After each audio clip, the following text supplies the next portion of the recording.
Hello YouTube, my name is Matthew, and recently I've been practicing playing violin as well as finger drumming techniques with Melodics. And I've asked myself the question, what happens when I combine the two? Stay tuned to find out.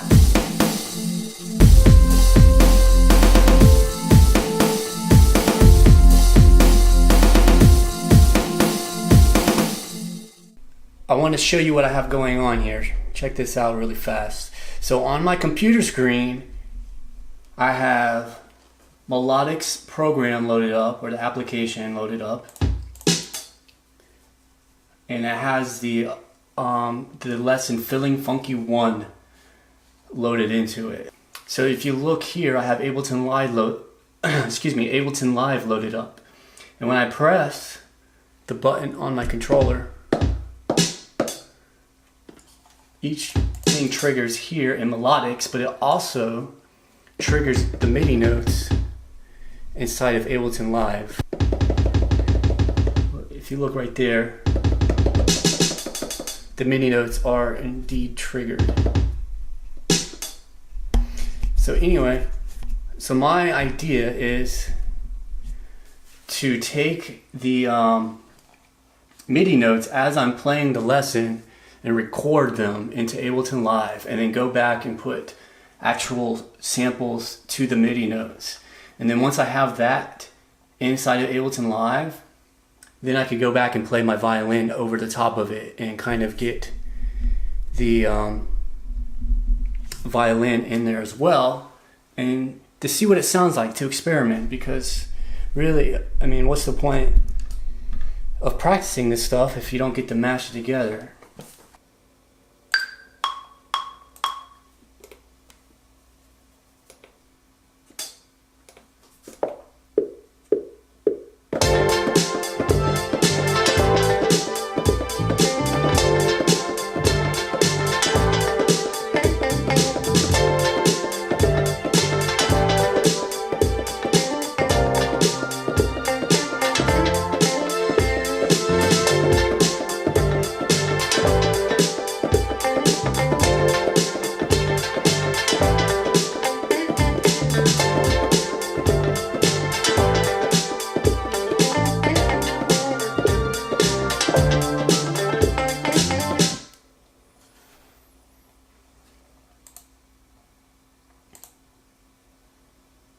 Alright, 91 on that. I'll stop the recording in Abeton, and pretty much I'm done with the Melodics, so I'll just close Melodics out. Alright, so I don't know how well you're going to see this, but if you look up here in Abeton, right over here, I have all of the MIDI notes, which are right here from the Melodics jam session I just did. So what I'm going to do is make this a MIDI clip and kind of squeeze everything into the however many bars. I think it was 16 bars. And then I'm going to bring in the drum sounds. And then once I bring the drum sounds in, I'm going to play the violin over top of it and record it. It's gonna be cool.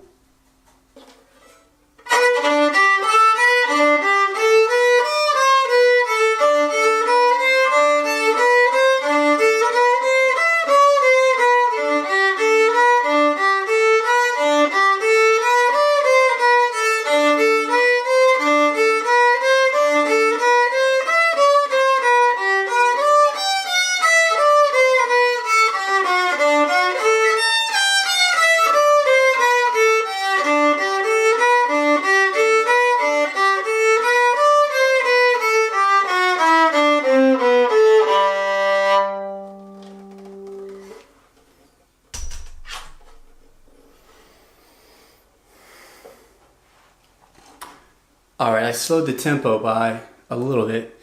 Let's say, I think I'm at 90 now, so I slowed the tempo a bit. See what it sounds like. Okay, so I finished recording the violin, Now my recording's far from perfect, my playing's far from perfect, but this is all an experiment anyway, so I'm gonna go with it. I put the tempo to 90, I got the violin in there, so what I'm gonna do is I'm gonna mix it a little bit and adjust the levels of the drums, adjust the levels of the violin, maybe EQ the violin a little bit, and maybe find some different drum sounds to put in here, kind of experiment a little bit for the fun of it. Okay, so here's the violin clip that I recorded right here.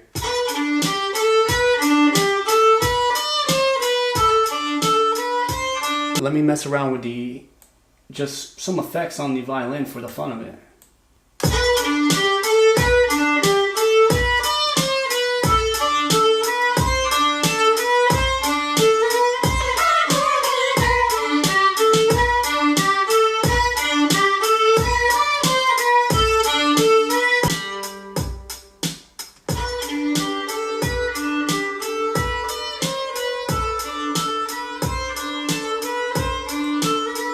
That kind of sounds interesting. I'm just trying to have fun with it here.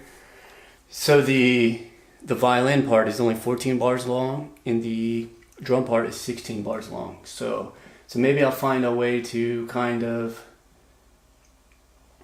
add a little bit to the violin part for the fun of it. Let's see what I can do. I was like thinking, okay, now I have a drum beat and a violin, and I'm like, well, let me just throw a guitar in there for fun and see what it sounds like. So let me do that. I already put a guitar track in there, got my guitar plugged in. Going to use a little distortion with it, and I don't know, let's see what I come up with.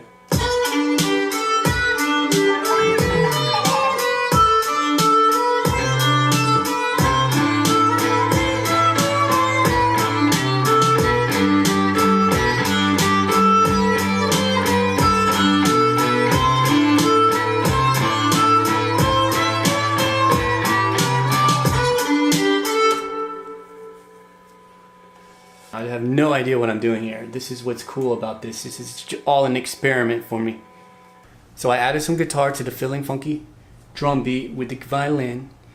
I'm gonna go ahead and stop here where I'm at. So I guess I'm gonna play the track now at the end of the video. I don't know. Tell me what you think. Till next time, this is Matthew.